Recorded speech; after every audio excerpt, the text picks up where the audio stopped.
So now coming to the third section of our lecture being the patient presentation. So if a patient comes to you in the outpatient department with a few different sort of signs and symptoms, so how are you going to diagnose that this patient is having hypopituitarism? So we'll be talking about the list of the clinical features. So the clinical manifestations of hypopituitarism is very variable, and it is on the basis of the age and sex of the individual patient. Other than that, it can be completely asymptomatic, and it might not be able to be diagnosed for a lot of years. So, if we talk about the most specific symptoms regarding the target being the hypopituitarism, the clinical features would include nausea, vomiting, headache, and lastly, vascular collapse. So, these are the list of alarming features that a doctor could discuss with the individual, and he could diagnose the patient of hypopituitarism, but obviously we need further tests for that.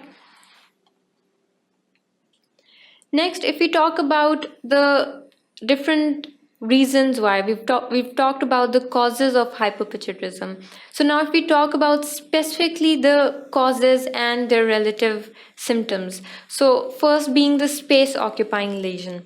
The space occupying lesion could be because of any mass within the pituitary gland, or it could be because of any carotid aneurysm, or it could be because of any adenoma within the pituitary.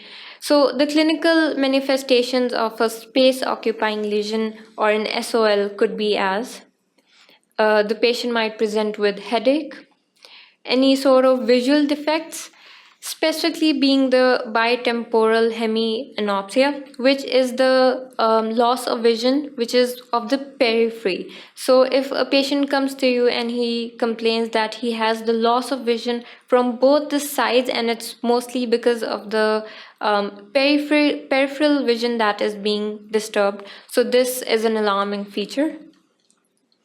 And then any sort of changes in the color perception, any patchy scotomas within the visual field, and lastly, an example that difficulty in passing a thread through the eye of a needle.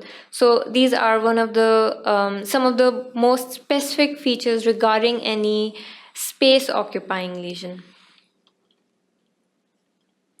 So now if we come to Sheehan syndrome, like I've mentioned before, Sheehan syndrome is the postpartum pituitary necrosis.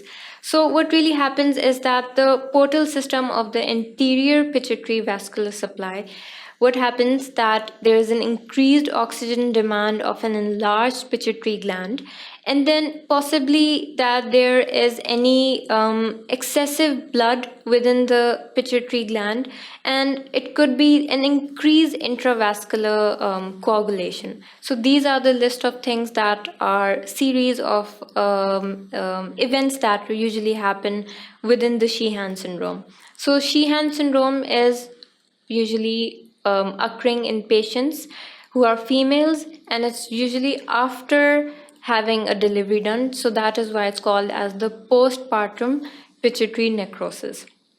So if we talk about the symptoms regarding the Sheehan syndrome, one being the failure to lactate, second it could be lethargy, anorexia, weight loss, any failure to resume the normal menstrual period, especially after the postpartum period, and then loss of pubic hair, which is also specific for being later in the postpartum period.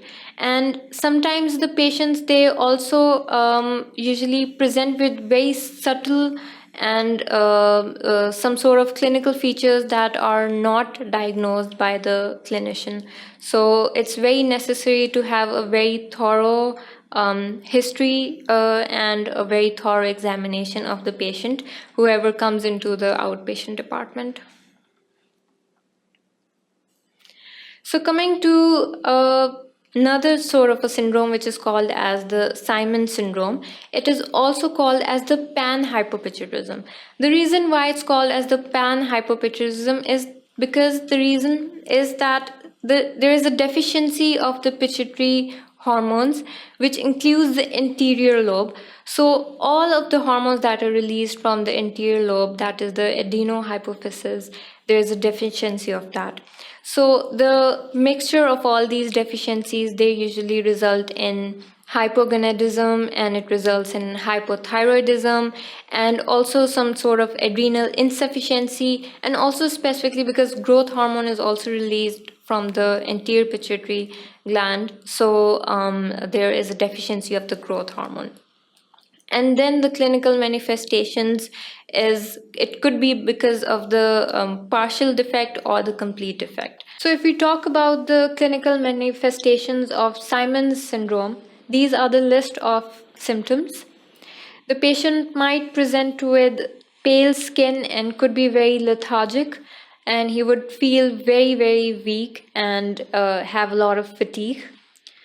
The patient might also present with dry skin. There would be a lot of dryness on the areas of his face and around his hands.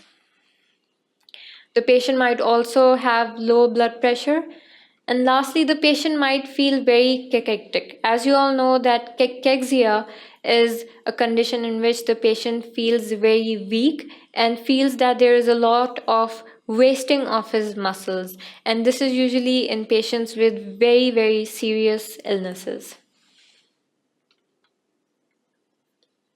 So now if we talk about one of the more hormone deficiency, which is the growth hormone deficiency, which is also a hormone from that is released from the interior pituitary of the pituitary gland. So the list of clinical manifestations regarding growth hormone deficiency includes growth retardation, which is very, very obvious with the name. And then there's a possibility that the body proportion and the primary teeth eruption are normal, but the secondary tooth eruption is delayed. And then a patient might present with symptomatic hypoglycemia. This is usually done in patients with who are children, and around 10% of children with growth hormone deficiency, they present with this symptom, which is hypoglycemia. And then there could be a possibility of decreased mass and decreased bone mass. That is the reason why the patient feels very weak and lethargic. There could be a possibility of increased adiposity, which is the increase of fat within the abdominal region or fat within any part of the body. So, adiposity is known as the increase of fat cells within the body. And then there could be a possibility of delayed wound healing. The patient might present with a bleeding from a specific area, and the bleeding won't stop. So this is called as the delayed wound healing. And then a patient might also present with fasting hypoglycemia. This is done in patients with who are adults. They might have symptoms such as this hypoglycemia.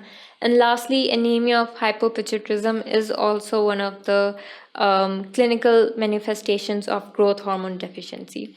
If we talk about adults, the growth hormone deficiency is usually very asymptomatic, but if in case the adults do have some symptoms, it's usually the decrease in LDL and increase in HDL. As you all know, that LDL is the bad fat and HDL is the good fat. So there is a disproportionate level between these two. So there's an increase in the bad fat and a decrease in the good fat. So what happens that ultimately there's a risk of increased cardiovascular events. So now coming to another deficiency, which is the gonadotropin deficiency. If there's a deficiency of the gonadotropin, it could result in the hypogonadotropic hypogonadism. So this usually happens in the cases of the deficiency in hormones in the interior lobe of the pituitary gland. So the clinical manifestations includes failure to achieve pubertal changes. This is usually in children in the pubertal age. And then primary amenorrhea in girls. There could be also a lack of the pubertal growth spurt, and this is also specifically in girls and boys in the pubertal age. There could be a scrotal skin that doesn't thicken. This is in boys, and lack of breast development. Decreased facial hair, which also could be one of the symptoms in boys. Widening of pelvis could be in girls. Testicular size could be small. And atrophic vaginal mucosa, which is very, very specific for the adult females. And then there could be infertility in males. If we talk about the hypothyroidism manifestations, as you all know, that what are the different clinical features of a patient having hypothyroidism. It could be constipation. The patient might present with dry skin. The hair could be very silky and thin hair. And other than that, the patient would feel very lethargic and have a lot of fatigue. In addition to that, the most distinguishing feature is that the patient is very cold intolerant. And then loss of libido is also seen, specifically if we talk about the adults and in the male adults. So these are the list of presentations that are present in the hypogonadotropic hypogonadism or the secondary hypogonadism.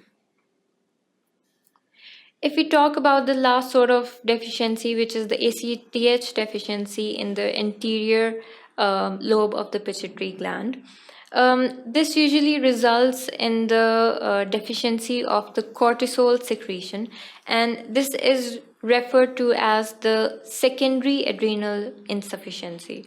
So the list of symptoms could be anorexia. The patient would feel very tired and very lethargic. Any sort of nausea and vomiting. The patient might also have some abdominal pain. Postural hypotension is very, very specific for patients having adrenal insufficiency.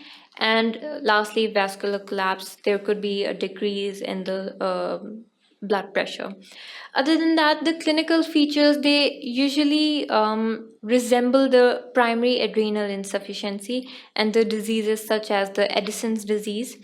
If we talk about the secondary adrenal insufficiency, that is the ACTH deficiency, there could be chances of hyponatremia as compared to hyperkalemia, which is in the primary adrenal insufficiency.